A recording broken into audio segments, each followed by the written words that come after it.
Mesa de debates. Oferecimento Unimed. Tem Unimed para todo mundo. Agora, plano Unimed para 2 pessoas. Premium FM, sintonizada no seu bom gosto.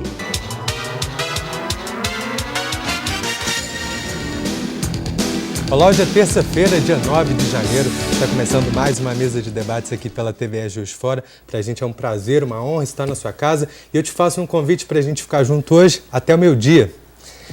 No nosso programa nós vamos falar sobre a suspeita de um possível caso de febre amarela em primata que foi encontrado morto no Museu Mariano Procópio e também sobre um projeto de lei que tem o objetivo de estipular um horário para o início de eventos aqui em Juiz de Fora. Você sabe que é fácil falar com a gente aqui no nosso programa, é só mandar uma mensagem para o nosso WhatsApp, o número está aparecendo na tela, é o 98892-4905. Se tiver alguma pergunta ou sugestão de tema, é só mandar uma mensagem para o nosso WhatsApp.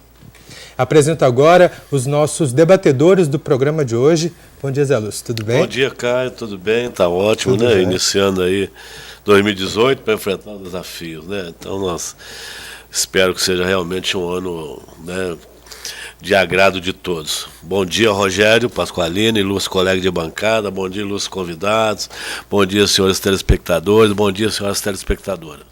Obrigado, Zé. Hoje é o nosso primeiro encontro, né, de 2018. 2018, sem dúvida, né? Enfrentamos o desafio de 2017, né? Emplacamos 2018, né? E estamos aí para os novos desafios, né? Eu acho que vai ser um ano bastante emocionante, né? Dia 24 é o julgamento importante, depois Sim. Carnaval, Copa do Mundo, em março vão ter conferência estadual dos advogados mineiros, aqui em Juiz de Fora também, muito importante, né? Final do ano, né, o Rogério, tem um dos empresários também, né? Então, o Juiz de Fora também está com bastantes eventos aí. Eu acho que a gente vai ter muita coisa aí para participar, para atuar. Espero que isso traga desenvolvimento social e econômico, né? Tomara. Obrigado, viu? Bom dia, Pasqualino, tudo bem? Tudo bem, Caio. Bom dia, amigo que nos assiste em casa. Bom dia, Michele, Adriano, meu companheiro. Esperando aí um 2018, né? Cheio de muita prosperidade, muita saúde, muita paz e, mais uma vez, trazendo um tema importantíssimo para a mesa, né? Isso vai durante o ano todo. A gente traz temas muito importantes aqui. Eu tenho a clareza de dizer que é o programa mais efetivo aqui na região, porque realmente a gente trata de temas muito importantes para a população, né? A gente tem tempo para discuti-los, né? Tem tempo aí. Obrigado aí pela sua parceria mais um ano, tá? Obrigado a vocês. É um prazer pra gente. Todo nosso. Eu apresento agora os convidados do nosso programa de hoje. A gente recebe a chefe do Departamento de Vigilância Epidemiológica e Ambiental da Secretaria de Saúde, Michele Freitas. Bom dia, é um prazer te receber. Bom dia, é um prazer participar aí do primeiro programa do ano, né? Desejando que realmente esse ano seja um ano bastante produtivo para nós e trazendo aí um tema de grande relevância, né? Que seria a febre amarela, de grande importância e principalmente na região sudeste, né, no estado de São Paulo e de Minas Gerais. Perfeito. A gente recebe também o vereador Adriano Miranda. Bom dia.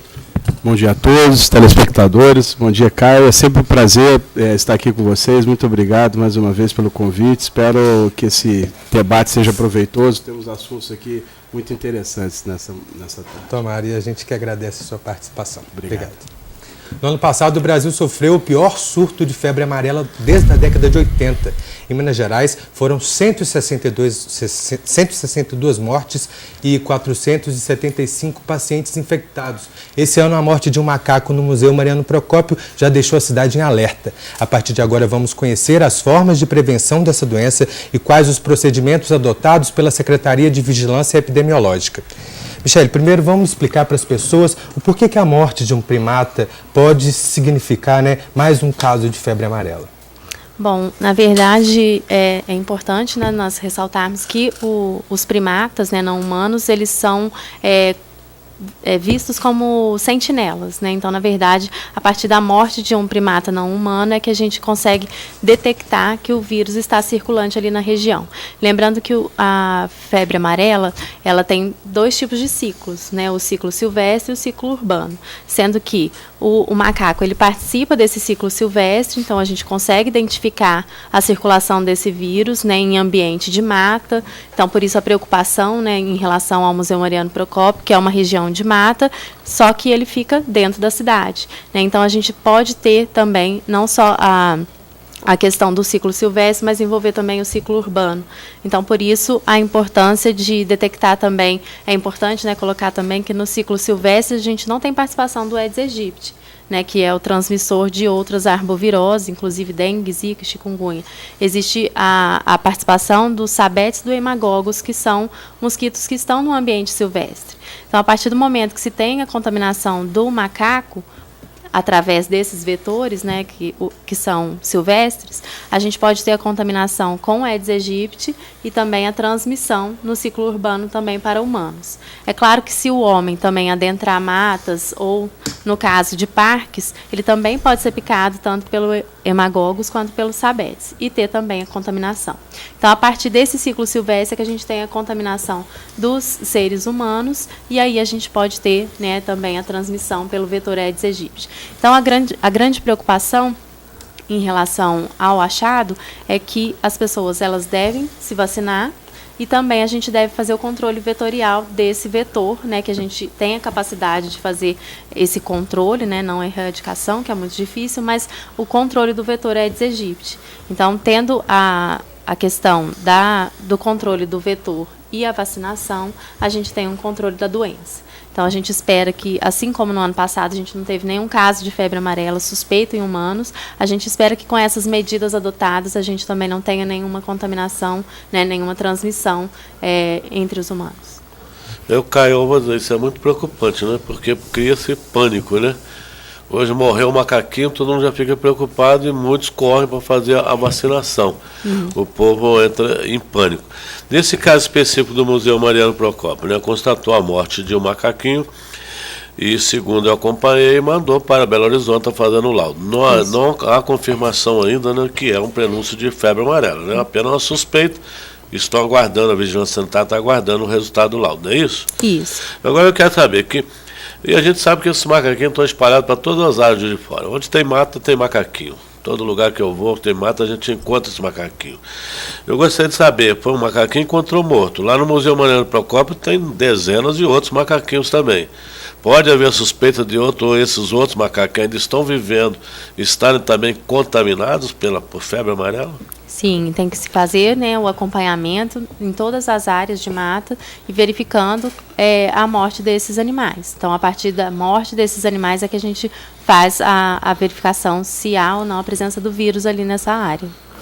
Então, vários locais, né, no ano passado a gente teve na primeira leva, mas até julho a gente enviou cerca de 43 animais, né, para a FUNED. Então, a gente teve a morte de mais de 60 animais, na verdade, mas nem todos estavam...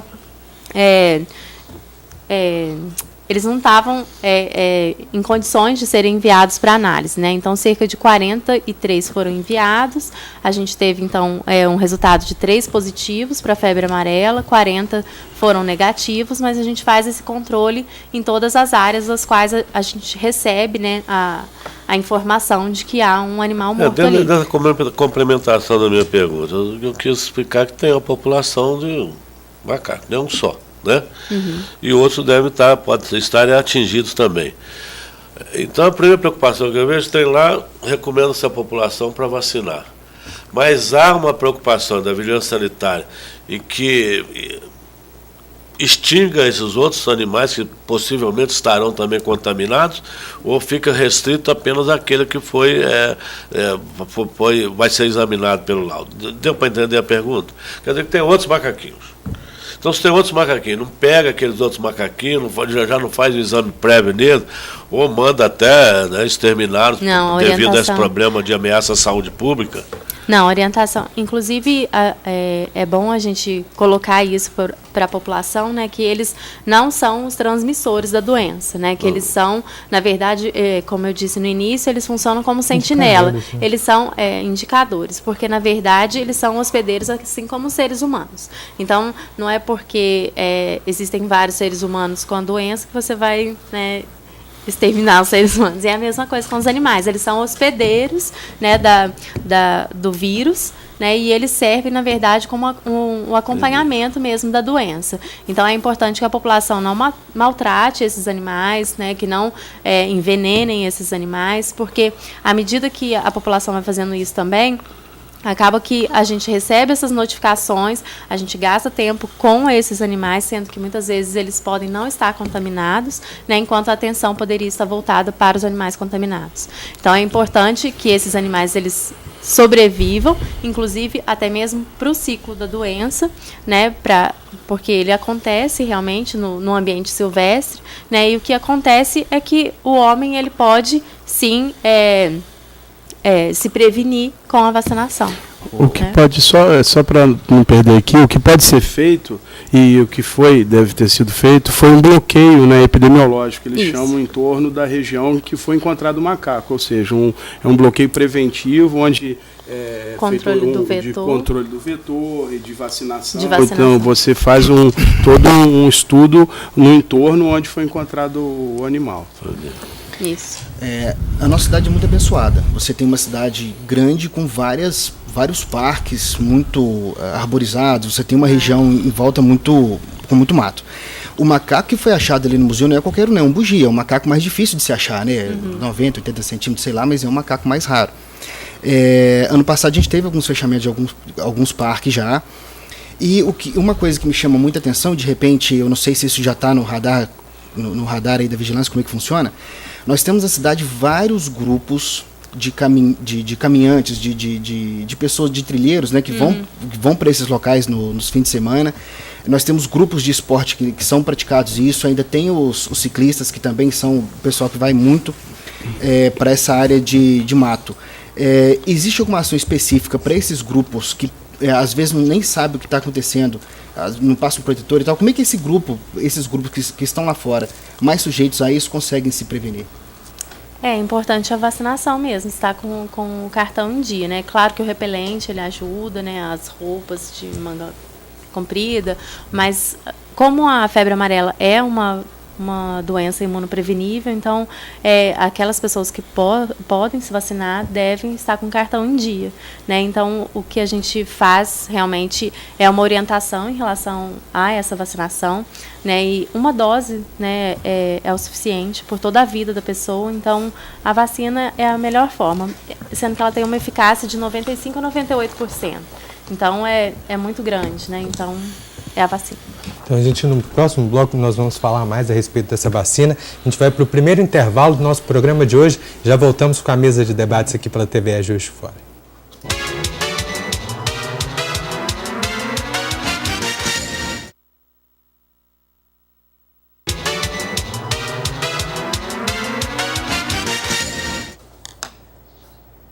Estamos de volta com a mesa de debates aqui pela TVE Juiz de Fora. Rogério. No meio da sua fala, Michel, você falou assim, as pessoas que podem ser vacinadas. Ok, quem são essas pessoas que podem ser vacinadas? Então, são as pessoas de 9 meses, né, as crianças de 9 meses até 60 anos de idade. Sendo que as pessoas com mais de 60 anos que morem, né, em região de risco, elas devem ser avaliadas pelo médico, né, e ele dá esse laudo, né, se a pessoa estiver bem de saúde, puder ser vacinada, ela apresenta esse laudo na unidade onde ela for ser vacinada. Okay. Lembrando que algumas pessoas também elas não podem ser vacinadas devido ao tipo de vacina, então pessoas HIV positivas, gestantes, elas têm também que verificar, né, assim como idoso, né, deve ser avaliada por um médico para avaliar se realmente é necessário ou não a vacina. E agora é importante nessa vacina, nós temos esse caso aí do Museu Mariano Procópio, mas as pessoas que vão viajar para a área de risco, né, agora a gente está sabendo aí que Mairaporã, né, em São Paulo, ali na Grande São Paulo, e Guarulhos também tem um grande risco, né? As pessoas que forem viajar para essa área, eu recomendo sejam devidamente vacinadas, né? Uhum. E que você falou, acima de 60 anos, então já há uma certa restrição, né, para vacina, né? E as mulheres, os gestantes, lactantes também, tem alguma... deve-se evitar a vacina. E as pessoas também que possuem algum problema de alergia, elas também estão. Sim, alergia a ovo. Alergia a ovo, as gestantes também devem ser avaliadas pelo médico, os transplantados também. Essas doenças que acabam diminuindo a imunidade, ela deve ser avaliada, né, para ver a necessidade da vacinação. As pessoas, quando você viaja a febre amarela, lugar que está arriscado ter febre amarela, a vacina vale por 10 anos. No caso, quem já vacinou tem algum prazo determinado? Deve ser uma vacina uma vez só, tem um prazo de validade? Teve essa mudança, né? A OMS, né, a Organização Mundial de Saúde, ela já preconizava isso, que a vacina, na verdade, uma única dose durante a vida já era válido, né, para a imunidade, mas o Brasil, até o ano passado, ainda colocava a questão de 2 doses, né, da vacina. Hoje em dia, não, o Brasil já coloca também como uma única dose durante toda a vida, não tem mais a questão de validade de 10 anos.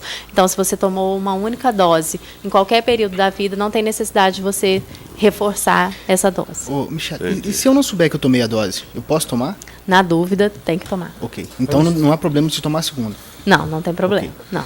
Agora que a gente vê que muita gente já vacinou, né? E a gente vê que tem pessoas que estão vacinando, acho que ia vacinar todo ano, né? E não tem necessidade de vacinar de novo. É importante colocar isso, né? Porque às vezes a população começa a ficar muito alarme, né? E não tem essa necessidade. Se a pessoa já tomou uma dose, aqui em Juiz de Fora, eu estou vendo que o Ministério da Saúde, às vezes, está fracionando as vacinas porque não tem a quantidade necessária para vacinar todo mundo. E esse fracionamento, a pessoa tem que tomar quantas doses quando a vacina é fracionada? No estado de São Paulo, eu estou vendo que tem esse fracionamento. Na verdade, aqui em Minas Gerais, a gente não utilizou desse fracionamento, pelo menos aqui no município de Juiz de Fora. No caso, acho que teria validade para 1 ano essa dose fracionada, depois teria que renovar. Aqui no município, não, a gente está fazendo a dose correta, sem fracionamento.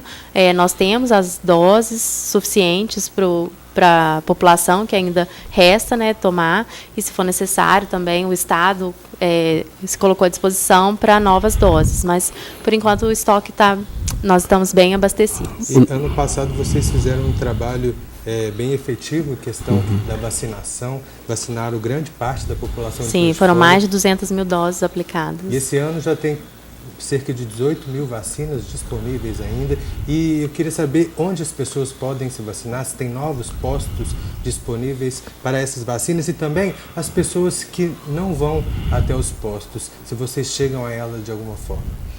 Na verdade, nós temos as 63 unidades básicas de saúde, né, que tem a vacina disponível, além do PAN Marechal, Departamento de Saúde da Criança e do Adolescente, Departamento de Saúde do Idoso, e além disso, para a questão principalmente ali da morte do primata, nós colocamos ali no Centro Cultural, pelo menos o funcionamento na semana passada, essa semana, para vacinar as pessoas ali do entorno do museu, né, no Centro Cultural de Nar Rocha, ali em frente ao Museu Mariano Procópio. Além disso, a gente montou 3 postos extras também no entorno dessa região, pegando um raio ali de 1 quilômetro a partir de onde o animal foi encontrado. Então, ali no Bretas do Santa Terezinha, no Bahamas do Manuel Honório e também na Igreja Quadrangular do bairro Democrata, nós montamos postos extras para vacinação desse público. Então, eles vão funcionar, né, agora de 8h30 às 16h30, às 16 horas, desculpe. Eles vão funcionar durante essa semana, né, a fim de vacinar esse público dessa região. E, se for necessário, a partir do momento que outros animais forem encontrados, que houver necessidade, a gente vai montar postos extras também. Mas é importante que a população busque, né, as unidades básicas de saúde próximas da sua residência. O Michel até falou que o primata, o macaquinho, ele é o hospedeiro, né, da febre amarela. E esclarecer para o nosso telespectador, que isso é muito importante. Qual é o transmissor da febre amarela? Quais as cautelas que a pessoa deve ter para evitar contrair a febre preventivamente, fora a vacina? Isso. Tirando a questão da vacina, né, a gente deve lembrar que o que está acontecendo, né, o que vem sendo relatado é que ainda é o ciclo silvestre da doença.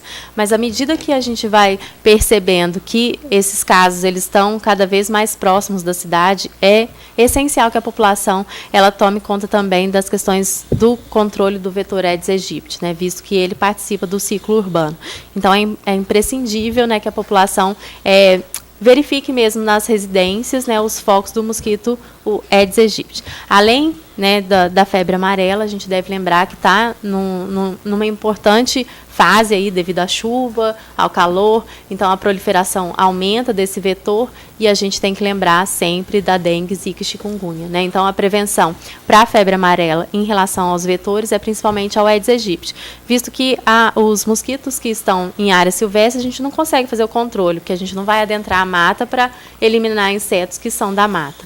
Então, além, né, da vacinação, repelente, né, para quem for adentrar em mata, e no caso da região urbana, da residência, cuidar do vetor, cuidar dos possíveis focos do vetor. Quando começou os surtos de febre amarela, as pessoas ficaram muito assustadas, até porque era uma doença que tinha se afastado das cidades durante muitos anos. Existe uma explicação entre vocês que estudam a respeito da febre amarela, o motivo dessa doença ter voltado agora recentemente? Bom, tem vários fatores que podem influenciar isso, mas realmente não é muito comum você ter o ciclo silvestre, ele está sempre ocorrendo na mata, né? Então está sempre ocorrendo a transmissão ali do vírus da febre amarela.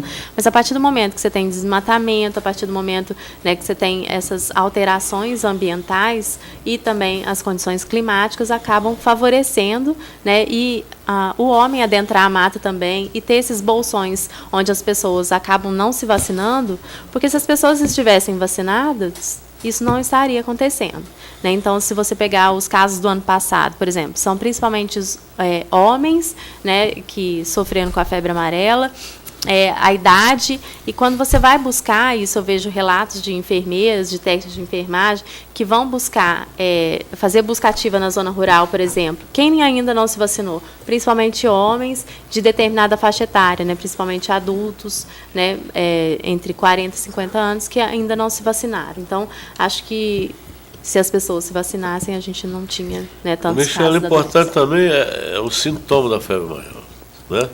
Qual é a recomendação da vigilância sanitária, quais são os sintomas da febre amarela, e aqui em Juiz de Fora, uma vez que a pessoa tem alguma suspeita sobre a contração da febre amarela, quais os postos de saúde que deve procurar?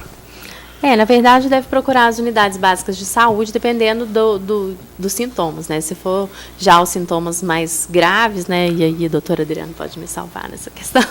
Mas os sintomas são característicos mesmo das arboviroses, né? Como febre, dor de cabeça, dor pelo corpo, dores musculares.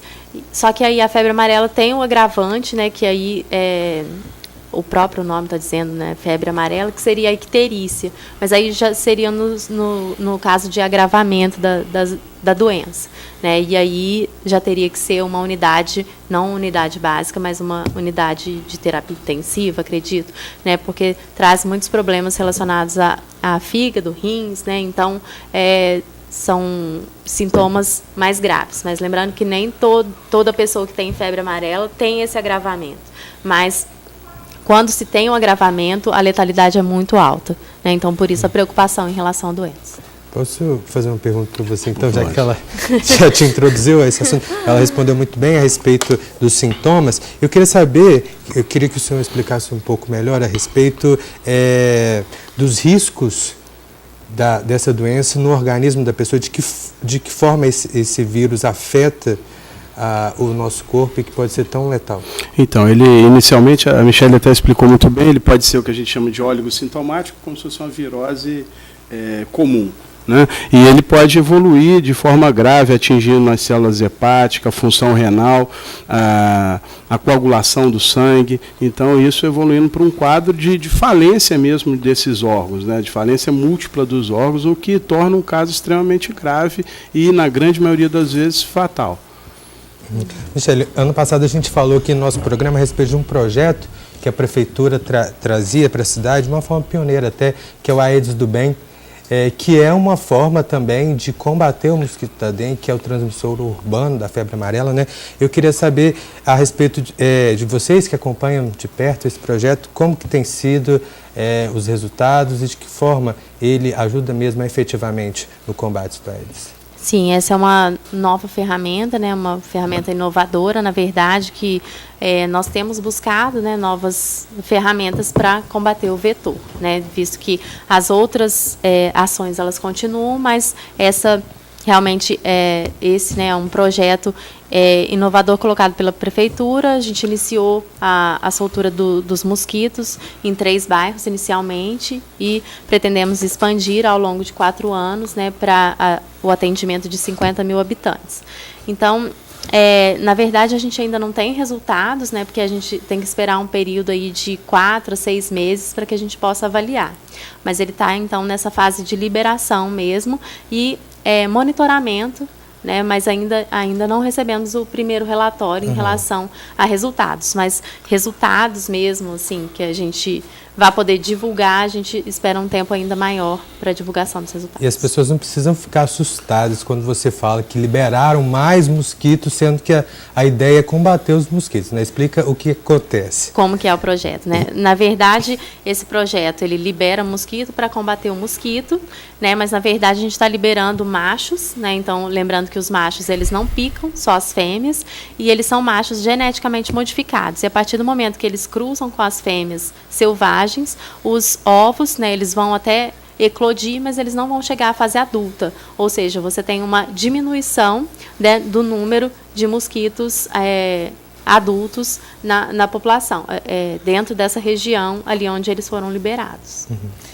E ainda assim, alertar a população para que continue não deixando garrafas e tampinhas. Porque, na verdade, quando a gente fala isso aqui, é uma coisa muito mais complexa do que isso, né? Você está relatando aí vários planos de ação que a prefeitura está trazendo enfim, todos os órgãos públicos envolvidos, e nada adianta se a população não fizer a parte dela, né? A gente ainda percebe ainda esse descuidado, né? Até mesmo nessas regiões onde esses mosquitos estão sendo liberados, a gente sempre frisa que elas não devem, né, parar com as ações, né, de eliminação dos possíveis focos. Então, a gente pede para que a população, né, continue eliminando os focos. Perfeito. Muito obrigado. A gente vai agora para mais um rápido intervalo e já voltamos com a mesa de debates aqui pela TV Juiz de Fora.